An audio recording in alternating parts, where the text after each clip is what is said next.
Hey guys, welcome back to another video. In today's video I'm doing a tier list video. So I'm going to be ranking football equipment based on whether you should buy it or not, or how highly I rate them.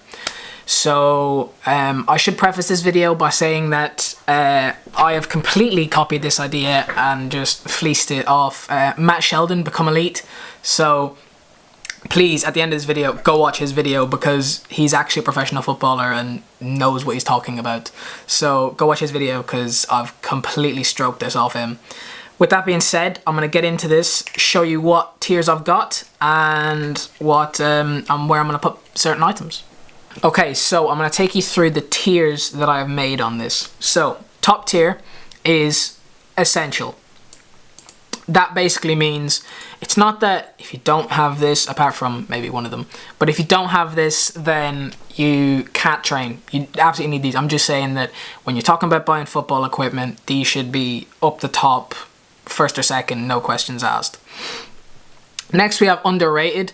This is basically products that not many people think to buy that are just so useful and so much more useful than other things that would pop into people's minds first.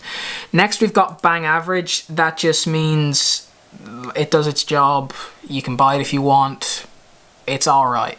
Okay, next up is overrated. That basically just means that like these are products that are hyped up so much. Everyone's buying one. They're normally really expensive, but you just don't need them. They're not essential. You don't need them. And then lastly is schmuck. These are items that if you buy them, get your head checked because you've probably been clearing too many footballs. I'm not messing when I tell you that they are the most useless items I've ever seen, and it genuinely gets me angry when I see people promoting them. So with that being said, let's get into this and see what I rate certain items. Okay, so first up is the agility ladder. I'm going to put agility ladder in bang average straight away because you don't need it. It's overhyped a little bit. I could put it in overrated, to be honest, but I think I'm going to put it in bang average for a reason I'll explain.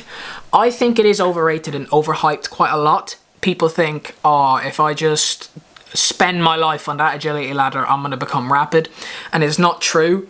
Yeah, you're not building up any power or strength in your legs by doing it. You're not going to get much faster. You might get faster feet, but you're not really building up any fast twitch muscle fibers when you're doing it.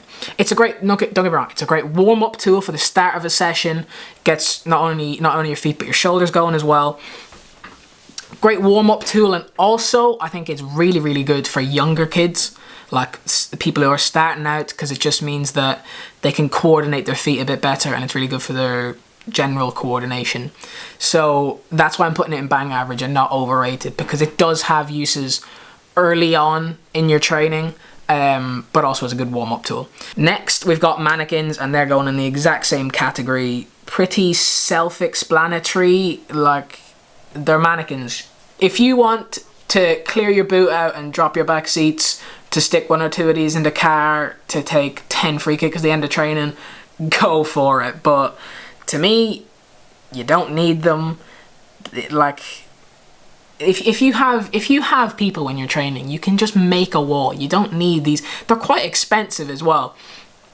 But if you can afford them and you feel like you need them, you feel like they'll help your free kicks, you know, bending it up and over the wall, go for it. Go buy them. But I just think they're a bit of a hassle to travel with, and also you don't need them. Next is elevation masks. Schmuck, straight away. I don't know why people buy it.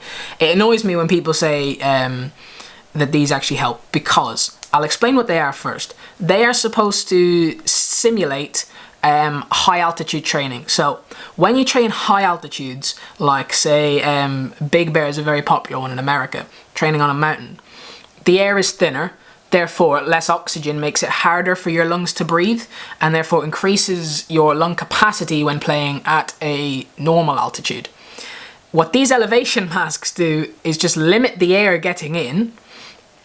So what it's trying to do is make the air, it claims that it makes the air thinner, like when you're training at high altitude, but you just put this mask on and all of a sudden it's like high altitude. what it's actually doing is just making it harder to actually get the air in. So it's not, it just makes it feel harder than what it actually is. It won't improve your lung capacity that much at all. I think they're so overhyped. Don't get me wrong. They look class. You look like Bane, a Batman, but you're not going to improve your lung capacity if you wear them. Next up is cones. These are going straight in Essential. I think they're unreal. I honestly cannot stress just a ball and a cone is all you need for a training session. Just ball and cones. Don't get me wrong, if you don't have cones, use shoes, water bottles. Like, you can do that.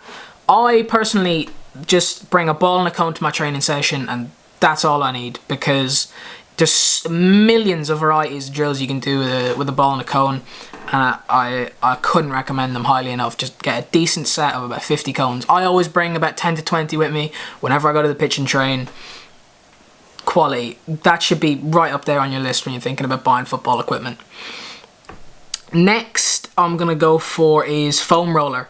Foam rollers are going in underrated because I think a lot of people use them, or I think a lot of people have them, but they don't necessarily use them as much as they should. Foam rollers are a great tool to get some myofascial release, which is basically self-massage. That's what that means. So don't get me wrong, there is no substitute for recovery when it comes to good diet post-match or training and 8+ hours of sleep. That is realistically all you need for recovery, is a good diet and proper sleep. These just help, and I think that these help tremendously, especially if you couple them with yoga for like flexibility and stuff. Awesome recovery tool. Next I'm gonna pick is a match grade ball. That's going straight in Essential, right up the top. Obviously a football, if you're looking to buy football equipment, a football straight up the top. Match grade footballs could be questionable whether they're actually that good or whatever. I personally think they are. I have a match grade football. I use it. I really like it. Not only is the flight like a little bit better and like whatever, like people can test that you can control it more or whatever. I don't personally notice much difference in controlling it, but the flight of the ball, the bounce of the ball is a lot more consistent, I would say, than maybe cheaper balls. One difference that isn't spoken about a lot actually is heading these balls. Like if you were to get some like tenner ball at a Sports Direct and lob that 40 yards up in the air and ask someone to head it, they're going to get a grade 2 concussion. Those things are rocks, because all they are is a bladder on the inside, air, and then a tiny foam, that's the word I'm looking for. Tiny thin foam layer, silicone coating, so obviously no texture on it either. That is the reason why the flight isn't as good. So if you go to head that's an absolute rock, because that is just air and plastic. That's all it is, air and plastic. Whereas these match grade balls, bit higher quality. They actually don't waterlog either because they're thermally bonded. But they're just a lot softer to head, and you're not gonna be put in the emergency room for heading one of these. I quite like them. I'd recommend get them. You don't have to get the 120, 130 euro, Nike Premier League ball. I have a 40 euro match grade ball. If you are looking to find one of these, just look for ones that have the FIFA Quality Pro on it. Make sure it's not just the FIFA Quality badge, make sure it's the FIFA Quality Pro, because the FIFA Quality is a bit dubious when it comes to that. Next is these AB or like EMS trainers. EMS training, they're going to schmuck, by the way, no question. The same as the elevation masks, useless, right? So EMS training is basically electrocuting yourself to like contract your muscles. What these do is involuntarily contract your muscles, so it's sending an electric current into your muscles to contract them. What these are claiming you can do is sit around, sticky pad this onto your belly, and it'll just contract your abs for you, and you'll just get shredded and have a six-pack. Obviously, that's not true. Abs are made from having a low body fat percentage. Doesn't matter how big your abs get, if you have excess body fat, you're not going to see it. Also, EMS training, all the research that points to EMS training being good is when electroshock therapy is used as exercising, so you can do bodyweight exercises while your muscles are being shocked. These do not work, and I've seen so many celebrities. I think I've seen Ronaldo promote one once, and I was like, well, he is just not using that. There's no way he sits there with that yoke like sellotaped to his stomach. Just doesn't work. Next is these massage guns, these like electric massage guns that just sort of hammer into your legs. I'm putting them in overrated because I see a lot of people using them. They do work, but for the money you can get 10 foam rollers, and I just think a foam roller gets a lot deeper into the muscle tissue, and like, again, there's no substitute for sleep and a proper diet when it comes to recovery. So I think these are just a bit overrated, overpriced, and not essential. If you want to get one as like an extra accessory, like maybe even before a game you'd use it to sort of like loosen up your muscles, if you have the money, go for it, spend that. Next is these like GPS vests that you see pros wearing. That's going in overrated as well. They're good to track like your stats, but there's a reason that you only see the professional teams doing that, because it isn't actually benefiting you in any way. It's not making you play better. It's just giving you more knowledge on what you did. That's all it's doing. So I don't really see the need for them. Granted, it's good. You can see how far you ran, whatever, and if you have the money, go for it. Stick it on you when you go to training. And if you're actually going to analyze the data afterwards, then it can be good. But they're super expensive, and most people just buy them because they think they need them. And I think it's such a waste of money. So that's why it's an overrated. Next is a rebounder, and it's going in bang average, because a rebounder is good. Because especially if you like to train early in the mornings, late in the evenings, and you can't really find a partner, then it's good. You can throw the ball at it, it'll come back to you at a good speed, take a touch, pass, finish, a load of variations on drills you can do with it. Really good tool. However, walls exist. You can just find a wall. Now granted, you obviously can't just get a full-size goal next to a wall, so that, like, rebounders are good.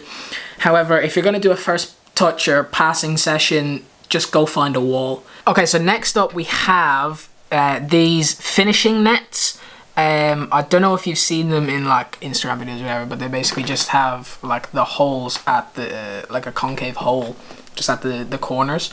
They're going in overrated because I can think of one application for them, and the application doesn't even work properly, because the only way I could think of this is for young children at the start, is like kind of getting them to pick out the corners with their eyes.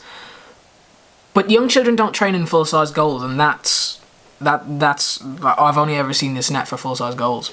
So I could think about that, yeah, like for the coordination and sort of getting them to look up and pick the corners and then do it. But if you're at any decent level of football, you can know when a shot has gone top corner and when it's gone in the middle of a goal. You don't need some net to tell you if the ball's gone through a hole in the net. You know, like I've seen them on Instagram before.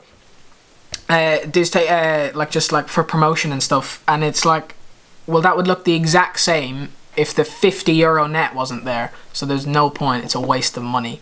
It's not going schmuck because it does something, but I just don't think you need them, to be honest. Like, you can tell if the shot's good or not. Okay, but last but not least is resistance bands. These are going in underrated, because, and they're like the top of underrated. They could almost be in essential. There we go, top of underrated. Because I think they're so useful. They're so versatile. They're useful as a great warm-up tool. Like, to sort of, like, I tend to have quite weak hips, in general, like weak hip flexors, groins, abductors, that sort of area, and I like to use resistance bands to sort of warm those up and target those areas. But not only is a good warm-up, like, and they're super easy to use. You can just wrap them around like a fence or wrap them around like a goalpost and just go through that kicking motion. before you start like hitting long balls and stuff like that, and they're so useful as a warm-up tool. But not only that, you can also you actually work out with them as well. Like you can actually exercise those smaller fine muscle groups, because you know, you mightn't be able to have a machine for that in the gym. I just think they're so useful, and that's why they're underrated, because I don't see them enough, and I think they're unbelievably versatile. Okay, so that's it. That's my tier list. Let me know what you think in the comments. Did I get any wrong? I don't think I've gotten anything too controversial. I think like most of them are spot on, if not one place above or below. So like I said, go check out Matt Sheldon's Become Elite video, because he did this first. I've just fleeced this idea off him. But also, if you did like the video, like it and subscribe if you haven't already, because it means a lot. So I'll see you in the next video.